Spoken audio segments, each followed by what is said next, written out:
Ya baik, hari ini kita akan melakukan bincang-bincang terkait dengan perjalanan riset dan penelitian bertempat di Cafe Carita, tepat dengan view dari Jembatan Merah Putih Kota Yang mana Ambon. jembatannya? Itu ya? Iya itu. Oh, Keren ya jembatannya. keren.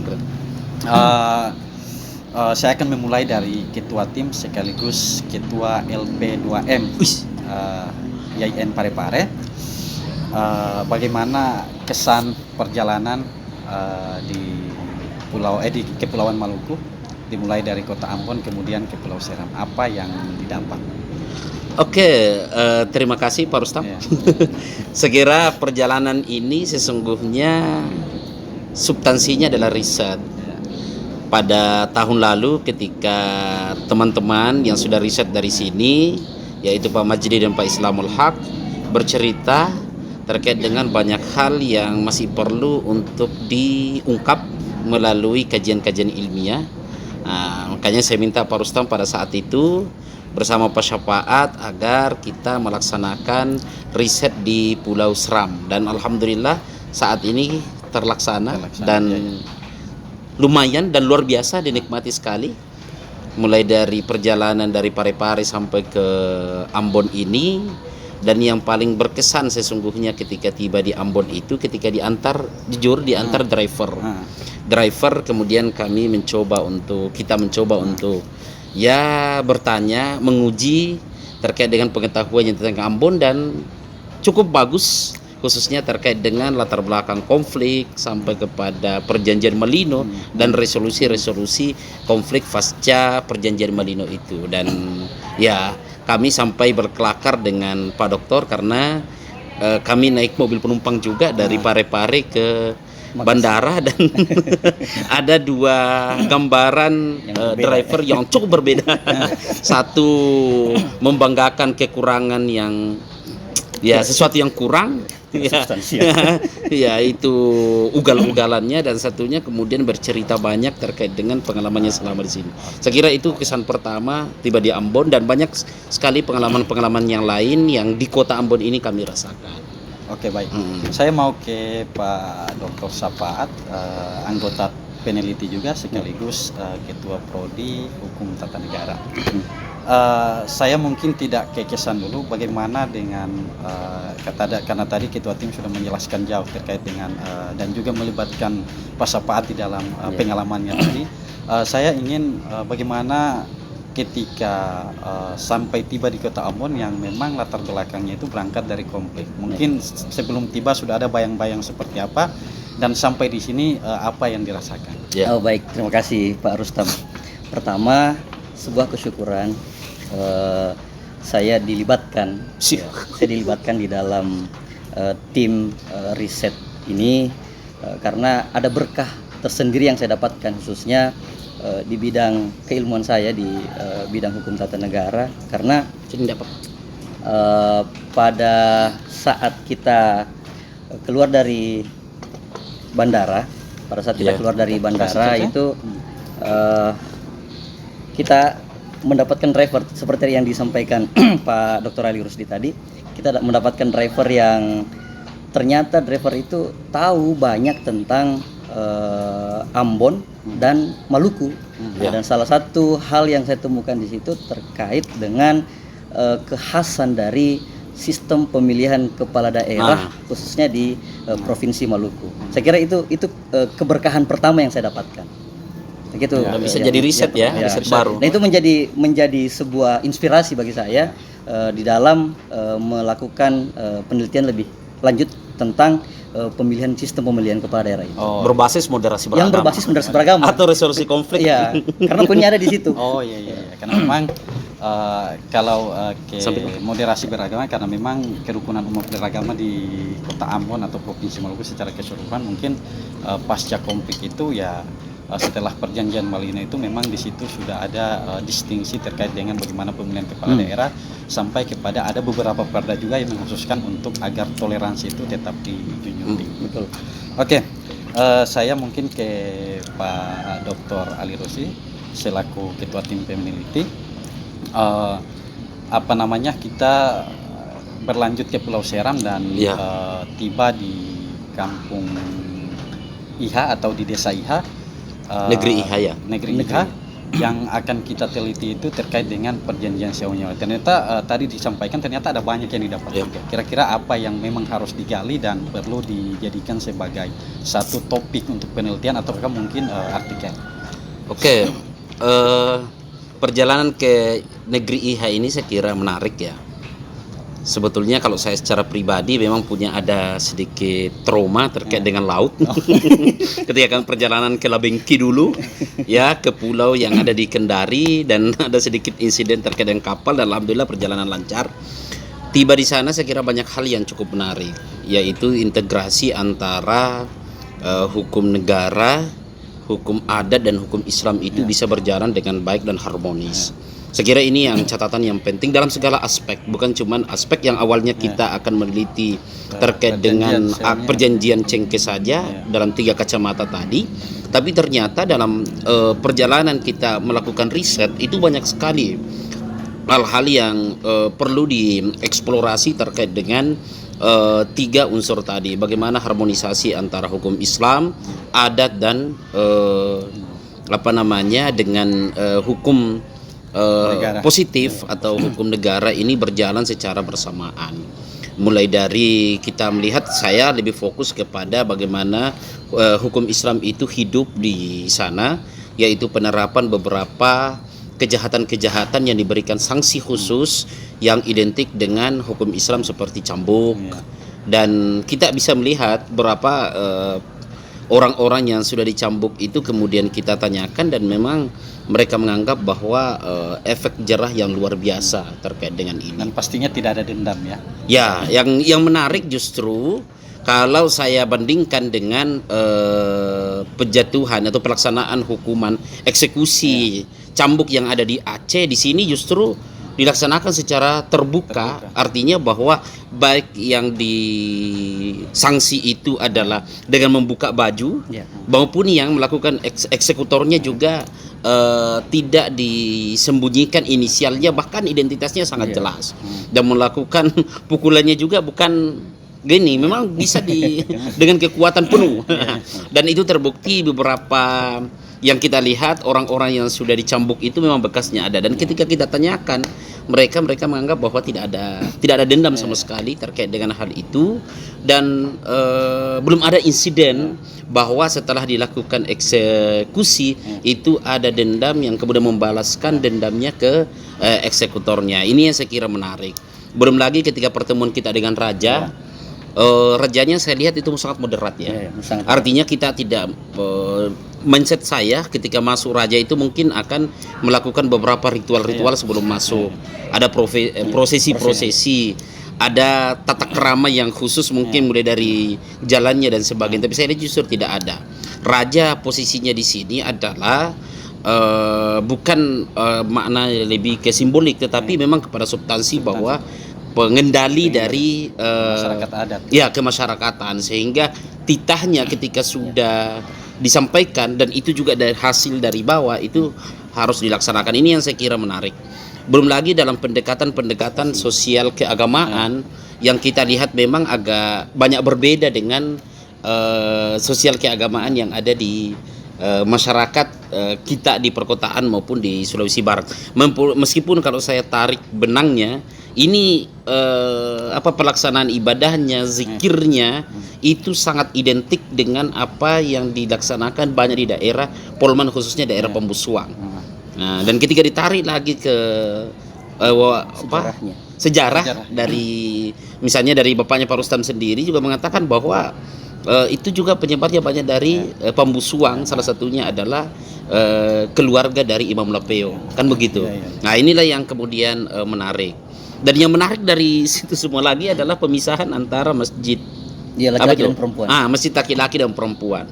Masjid laki-laki itu dilaksanakan sholat sendiri, masjid perempuan juga begitu. Dan saya kira banyak lagi kekhasan-kekhasan. Tetapi yang paling unik saya kira di sana adalah itu tadi bagaimana antara adat itu berjalan, agama juga berjalan. Ya mungkin kalau sistem pemerintahan Pak Dokter yang mungkin lebih kuasai terkait itu. Oke, baik. Jadi ada memang mungkin keunikan-keunikan yang didapat ya, terutama bagaimana agama dengan adat ini berjalan beriringan, dan ada juga ucapan yang dikeluarkan oleh raja, jika ada adat yang terlalu menonjol lebih daripada agama dan dianggap melenceng, itu tentu akan ditiadakan. Dan memang sudah ada beberapa kasus ya, seperti sesajen dan sebagainya. Oke, baik, saya ke Pak Dr. Syafaat. Bagaimana aspek dilihat dari aspek ketatanegaraan, ya, keseimbangan antara pemerintahan adat dengan pemerintah desa adat dengan pemerintah desa negeri, di mana kita tahu bahwa sekarang sudah ada undang-undang desa, ya. Bagaimana Pak Dokter melihat itu? Lagi-lagi saya mengatakan bahwa ini adalah sebuah keberkahan. Keberkahan pertama tadi waktu di Ambon, pas menyeberang ke Pulau Seram, khususnya di Kabupaten Seram bagian barat, ada keberkahan lagi. Nah, di saat pada proses, atau mungkin makan ikan itu ya keberkahan. Wah, itu keberkahan lain itu. Betul, untuk perut. Oke. Di saat kita fokus untuk meneliti tentang bagaimana implementasi dari nilai-nilai akulturasi Islam dan budaya itu, ada aspek lain yang saya dapatkan khususnya di bidang hukum tata negara, yaitu adalah bagaimana sebuah wilayah atau sebuah desa ini mampu menyelenggarakan sebuah sistem pemerintahan dengan dua model yang berbeda, di mana sistem pemerintahan yang digunakan di sini adalah sistem pemerintahan nasional, ya, dalam hal ini yang secara normal, sebagaimana diatur dalam Undang-Undang Desa, tapi juga diberlakukan sistem pemerintahan adat, dan itu tidak sama sekali tidak saling tumpang tindih. Bukan duit, justru malah kedua sistem pemerintahan yang digunakan di dalam desa adat IHA ini justru menguntungkan bagi desa IHA itu sendiri, ya, sehingga saya merasa bahwa wah, ternyata ada keunikan ya di Indonesia ini, karena selama ini saya tidak tahu bahwa ada model seperti itu. Dan pada tingkat desa pada tingkat desa, kalau pada tingkat daerah kan itu sudah banyak. Ada otonomi khusus, ada otonomi khusus untuk tingkat provinsi atau kabupaten kota, tapi ini tingkat desa. Dan uniknya lagi, dalam lingkup Kabupaten Seram bagian barat itu, desa IHA adalah satu-satunya desa yang tidak menggunakan sistem pemilihan kepala desa secara langsung. Padahal di desa-desa lain itu ada juga sistem kerajaan-kerajaan itu, tapi tetap dilakukan pemilihan kepala desa. Bahkan desa tetangga sekalipun. Bahkan desa tetangga berseberangan jembatan saja itu kelihatan 100 meter dari desa IHA itu dilakukan sistem pemilihan langsung. Insya Allah nanti hasil dari riset ini akan dituangkan dalam artikel ilmiah gitu. Nanti bisa dibaca oleh pemirsa. Mudah-mudahan bisa terbit secepatnya, insya Allah. Oke, saya pikir ini cukup menguntungkan ya buat atau menjadi satu pembaruan yang didapat oleh, saya pikir lebih tepatnya LP2M Yen Parepare itu akan memiliki hasanah yang baru begitu terkait dengan ternyata melakukan penelitian di luar itu akan mendapatkan hal-hal yang belum didapatkan. Kira-kira kedepannya itu bagaimana? Iya, ini yang saya kira menarik ya, bahwa kita berharap dosen-dosen kita itu ke depan penelitiannya bukan hanya dalam lingkup Parepare saja atau Aceh Parang saja, tetapi bisa diperluas ke memang daerah-daerah yang masih perlu kita lakukan riset. Kenapa demikian? Karena di samping kita mendapatkan hasil risetnya, tetapi yang tidak kalah penting adalah bagaimana kita bisa kemudian mendapatkan pengalaman-pengalaman yang lain yang nanti itu ketika mengajar maupun diskusi itu bisa ada referensi baru, ada pengalaman baru, ada ilmu baru yang bisa kita share ke mahasiswa maupun teman-teman yang lain, bahwa ada daerah yang saya kira begitu unik, dan ini menunjukkan bahwa Indonesia memang itu memiliki banyak keberagaman dan keunikan yang bisa jadi kita ini merasa bahwa budaya kita yang paling baik, adat kita yang terbaik, tapi ternyata setelah kita menyeberang, setelah kita pergi jalan ke tempat yang lain, justru menemukan mereka justru menjunjung tinggi budayanya yang terimplementasi dan terlaksana dengan baik. Ini Ini yang saya kira menarik sekali. Makanya kemarin ketika ketemu Raja, saya coba menanyakan bagaimana statusnya ketika ada kasus pembunuhan. Kenapa langsung diserahkan kepada polisi? Iya. Ternyata jawabannya sederhana. Ya kami serahkan langsung ke polisi, tetapi belum pernah ada kasus yang kami temukan adanya Pembunuhan. kasus pembunuhan di desa ini. Ini yang saya kira menarik sekali, termasuk sekalipun orang yang sudah diusir karena melakukan kejahatan yang berulang atau kejahatan yang kategori berat itu tadi, tetapi belum ada kita mendengar atau belum pernah katanya ada kasus-kasus yang sampai kepada tindakan pembunuhan. Dan inilah yang saya kira menarik sekali di desa itu. Belum lagi Pak Rustam yang mengajak kita untuk mengeksplorasi keindahan Alam. ya, Keindahan alam pulau ini yang saya kira Sempat kaya dapat sekali. kepiting juga. Ya, saya kira kaya sekali. Ya, mulai dari kekayaan alamnya yang memang kita subur sekali. Iya, apa saja bisa ditanam di sana. Di tanahnya juga ternyata mengandung mineral-mineral dan logam-logam yang cukup berharga juga. Yaitu apalagi batu sinabar ya. Sinabar. Ini menarik. Ya, menarik sekali. Dan anak-anak juga hampir seluruhnya kalau kita lihat sore hari itu mereka berkeliaran untuk mengaji. Jadi tradisi Islam, tradisi keagamaan itu masih sangat lestari di sini. Oke, baik. Saya mungkin ke Pak Dr. Sapaat yang mungkin ada kaitannya dengan pendidikan. Tadi sudah dijelaskan dengan keagamaan, tradisi, adat dan sebagainya. Bagaimana kehidupan pendidikan di sana untuk mengimbangi keduanya? Apakah masyarakat di sana melek akan pendidikan atau malah justru terkurung dengan adat dan Islam? Oh iya, jadi saya mencoba mewawancarai beberapa masyarakat adat di Desa IH dan nyata-nyata ya bahwa dominan dari atau mayoritas dari masyarakat itu menyuruh anaknya untuk bersekolah tinggi-tinggi. Ya. Dan salah Contohnya satu contoh konkret ya bahwa Ya, sahabat beliau. saya sendiri, beliau ini dari 5 bersaudara, semuanya berpendidikan tinggi semua. Nah, itu salah satu contoh. Belum contoh lain. Nah, termasuk Raja sendiri. Ya. Raja sendiri itu alumni UGM, S2-nya Unhas dan UGM. Jadi itu kita bisa memberikan kesimpulan bahwa di Desa IH itu dia tidak hanya menjunjung tinggi akulturasi Islam dan budaya, tapi juga menjunjung tinggi bagaimana pendidikan pentingnya pendidikan itu. Tapi yang unik justru setinggi apapun pendidikannya ketika sampai di kampung maka stratanya itu adalah sama. Artinya bahwa tidak perlu ada yang spesial luar biasa atau mereka mengeluarkan gagasan menentang beberapa tradisi atau implementasi dari antara adat tadi, hukum adat itu. Dulu Rektor Yain Alauddin juga itu. Oh iya ya. Prof. Saleh Putuhena itu juga begitu. Berasal dari sana. Iya, kalau pulang ke sana tetap harus Iya, ternyata salah satu rektor UIN juga berasal dari Pulau IH ini. Dan ketika tiba katanya tetap seperti harus berbau. masyarakat sebagaimana biasanya ke masjid dan lain sebagainya. Ya saya kira menarik sekali lah. Terima kasih Pak Rustam sudah diajak ke sana. Terima kasih, Tapi Pak. Terima kasih sekali. Semoga ada teman-teman lain yang mungkin tertarik. Ya, mudah-mudahan Jangan di desa saja, mungkin ada desa ya Desa ada lain, desa yang lain. Kalau saya dari LP2M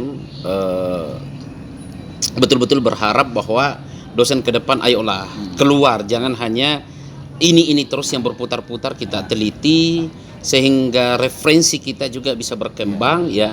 Pengalaman sebagai kembali lagi pengalaman juga kita bisa berkembang, bukan hanya itu terus yang diteliti. Mungkin ke depan mungkin bisa ke Bali atau Labuan Bajo. Wah betul, Ya, itu bisa jadi referensi juga. Karena memang Misalnya Bali di juga Bali itu itu ada juga kental. desa konstitusi. Ya, bagaimana dari agama Hindu? Iya, Hindu Bali itu kan nah, kental untuk sekali. tingkat moderasinya ya sebagai supaya ada perbandingan begitu. Ya itulah banyak lah.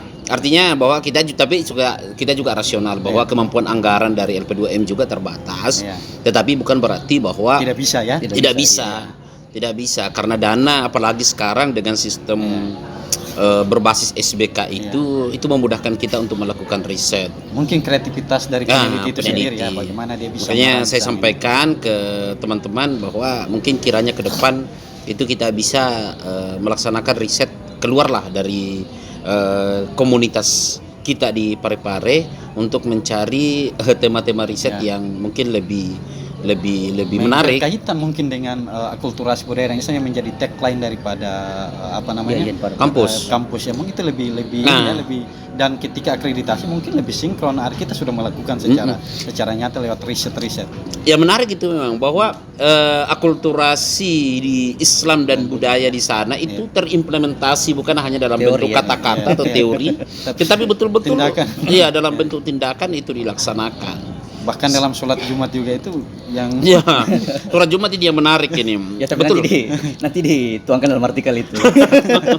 Yang menariknya sholat Jumat itu karena ketika khutbah adat itu masih kuat sekali fungsinya, Ya, tapi ketika sholat karena itu adalah sangat terkait dengan agama, kesempurnaan dalam sop dan sebagainya, kemudian adat kemudian dikebelakangkan.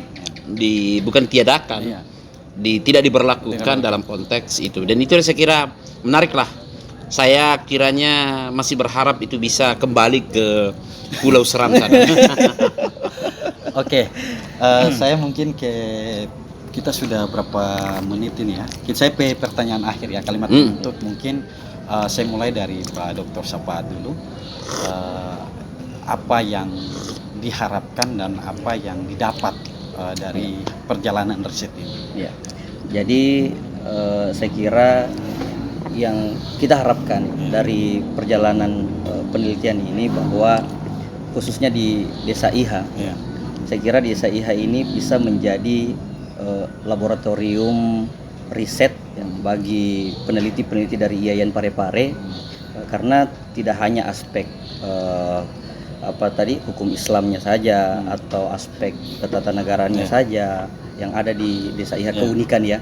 Tetapi juga ada aspek-aspek lain, misalnya bagaimana kehidupan sosial bermasyarakat di situ, bagaimana tidak ada iri dendam, istilahnya iri hati antar tetangga, bagaimana kemudian kalau ada salah satu warga yang meninggal dunia misalnya saling membantu, gotong royong untuk membantu yang lagi berduka. Saya kira banyak hal, dan itu tadi seperti yang disampaikan oleh Pak Ketua LP2M bahwa ya diharapkan teman-teman yang berminat untuk meneliti terkait dengan hal-hal itu ya datanglah ke IHA. Bukan cuma di IHA, artinya di banyak tempat. Iya. Ya mungkin ada kekhasan dan keunikan. Iya, salah satunya itu ya. Iya. Ya, saya kira itu Pak Rusdi. Terima kasih. Baik. Pertanyaan yang sama juga ke Pak Ketua LP2M.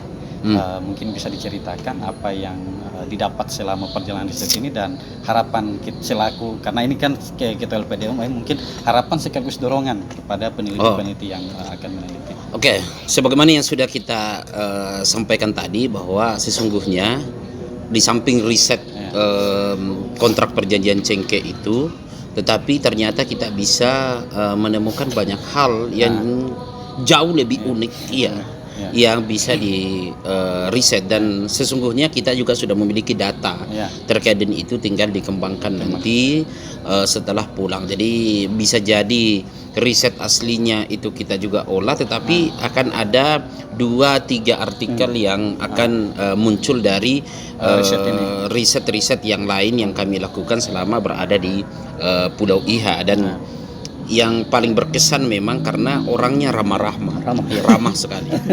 Jadi mau kenal atau tidak, mereka bahkan kelihatan kok dari kami bahwa kami adalah mungkin tamu atau dalam kata tanda kutip adalah pendatang, tetapi mereka tidak melihat kita ya biasa-biasa saja, tidak melotot, tapi akan sering disapa. Apalagi beliau yang memang berasal dari kota masuk ke desa ini menarik untuk belajar terkait dengan kehidupan yang ada di desa. Kira itu saja ya. Selaku Ketua LP2M tetap kembali bahwa kami berharap sekali ke depan riset-riset kita itu bisa lebih memperluas, bukan soal kualitas itu soal lain, tapi memperluas cakupan lokasi-lokasi penelitian yang bukan hanya pada sulsel oriented tapi bisa ke sektor-sektor, lokasi-lokasi yang lain yang lebih strategis untuk dilakukan riset. Saya kira itu Pak Rustam. Oke, baik. Terima kasih kepada dua narasumber kita pada sore hari ini. dan wajahnya cukup bahagia setelah menentang terjalnya ombak ya. Sebenarnya tidak Ombaknya biasa. Ya, biasa ya, Mas. biasa ya, Wajah biasa. Biasa. Oke baik, saya pikir tadi itu paparan sekaligus pengalaman-pengalaman yang didapat, ya tentunya pengalaman akademik ya, akademik sekaligus pengabdian dan juga penelitian ya bisa dituangkan ke dalam riset, ke dalam artikel baik dalam nasional maupun Scopus ya. Oke, saya pikir sekian untuk pertemuan sore hari ini. Nanti kalau nanti mau ditanyakan terkait dengan bagaimana perjalanan lainnya, bisa datang langsung ke LP2M untuk menanyakan ketua LP2M. Oke, sekian. Assalamualaikum warahmatullahi wabarakatuh. Waalaikumsalam warahmatullahi wabarakatuh. Selamat sore dan semoga kita tetap moderat, inovatif dan Dan unggul. Iya. Oke. Ini hampir lagi akreditasi. Amin amin ya rabbal alamin.